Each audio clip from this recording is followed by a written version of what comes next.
Assalamualaikum warahmatullahi wabarakatuh. Selamat berjumpa kembali dengan kami di Pena Sultra ID.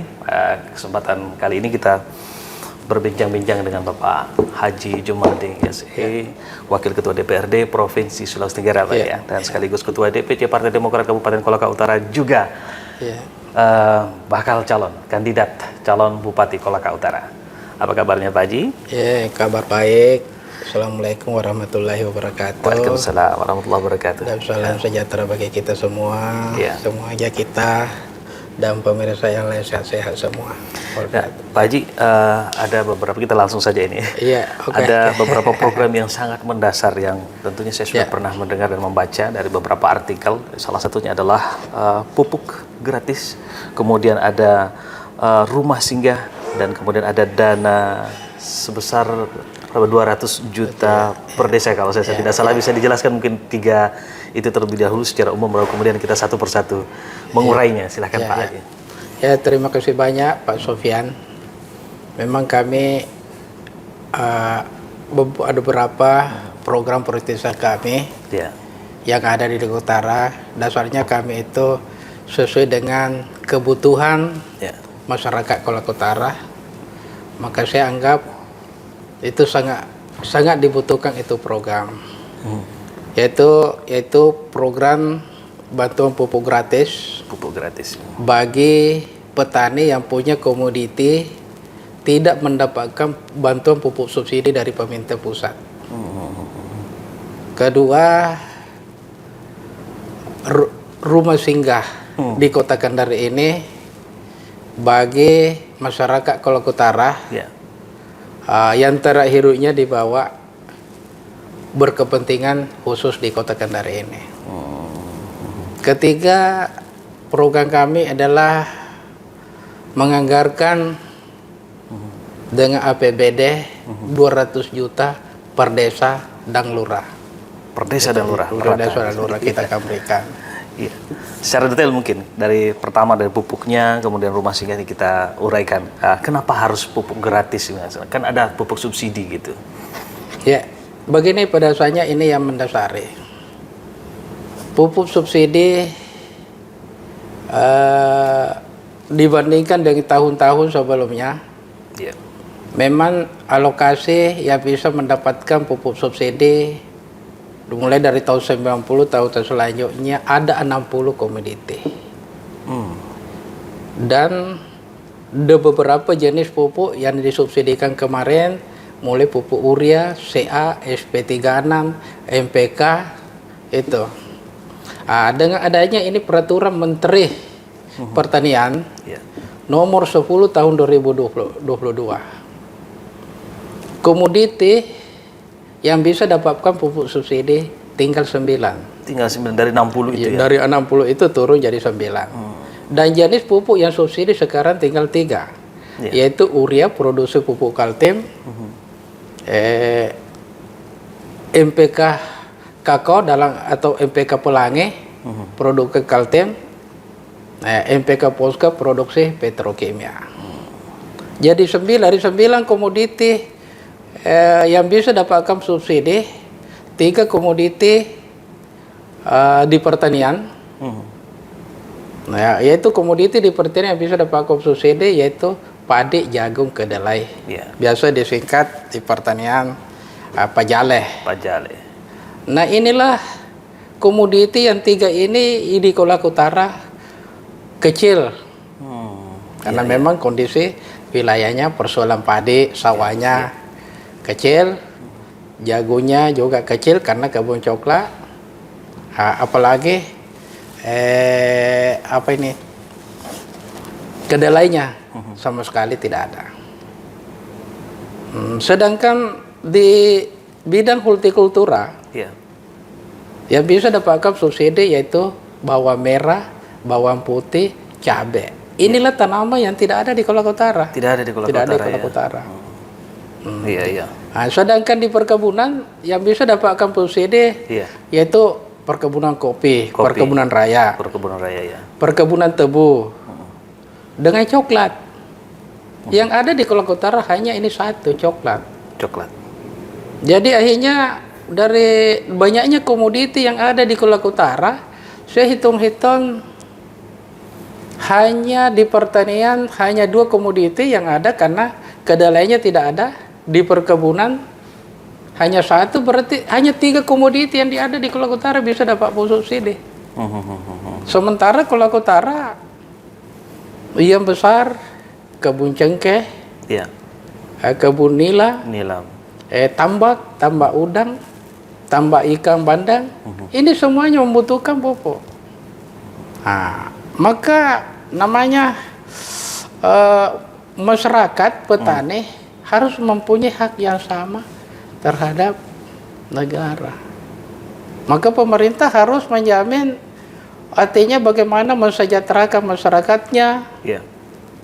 Bagaimana sejahtera kalau ini tidak didapatkan, tidak terpenuhi ya. Maka itulah akan muncul pemikiran kami bahwa pupuk subsidi dianggarkan oleh pemerintah pusat. Apa sih salahnya? Pemerintah kabupaten akan menganggarkan dengan rujukannya tentang otonomi daerah. Bagaimana menggunakan anggaran itu sebesar-besarnya untuk kemaslahatan dan kemakmuran masyarakat. Maka muncullah program itu bahwa memberikan pupuk bantuan secara gratis terhadap komoditi yang ada di Kolaka Utara yang tidak mendapatkan pupuk subsidi dari pusat. Itu. Anggaran bantuannya itu melalui APBD seperti melalui itu. APBD. Itu berbentuk subsidi nanti atau berbentuk secara langsung gratis? Tentu ada tata kelolanya secara teknik, kembalilah ke dinas masing-masing. Yang menyangkut masalah pertanian, dikembalikanlah ke dinas pertaniannya, perkebunan, kayak perikanan, tentu masalah tambak, perkebunan, cengkeh apa, ada. Saya kira semuanya harus diatur dengan tata kelola yang baik, dengan standar yang bisa mendapatkan. Ya, saya kira seperti itu. Jadi dasarnya melahirkan program pupuk gratis adalah ada program peraturan pemerintah yang menekankan bahwa hanya beberapa komoditi yang berhak mendapatkan pupuk subsidi. Nah, itu yang menjadi rujukan utamanya dan sehingga menelurkan satu ide dan gagasan melalui pupuk gratis yang akan diberikan ketika nanti terpilih menjadi Bupati Kolaka Utara. Dan kemudian ada program rumah singgah. Ini gimana maksudnya nih Pak Ji? Jadi program rumah singgah ini munculnya, ini semua program ini berdasarkan kebutuhan. Bagaimana memanusiakan namanya manusia. Karena saya ini tinggalnya di Kendari sebagai perwakilan orang Kolaka Utara, Kolaka Raya di Sulawesi Tenggara lebih kurang 10 tahun. Saya paling sering jalan-jalan di rumah sakit Batramas. Saya mendapatkan saudara-saudara kita yang dapat rujukan dari rumah sakit Jafar Harom ke rumah sakit Batramas. Dia datang. Artinya bagi persoalan orang sakitnya tidak jadi masalah. Karena semuanya dibiayai oleh BPJS. Tapi saudara, bapaknya, anaknya yang datang mengantar di kendaraan ini. Pasien tidak punya keluarga.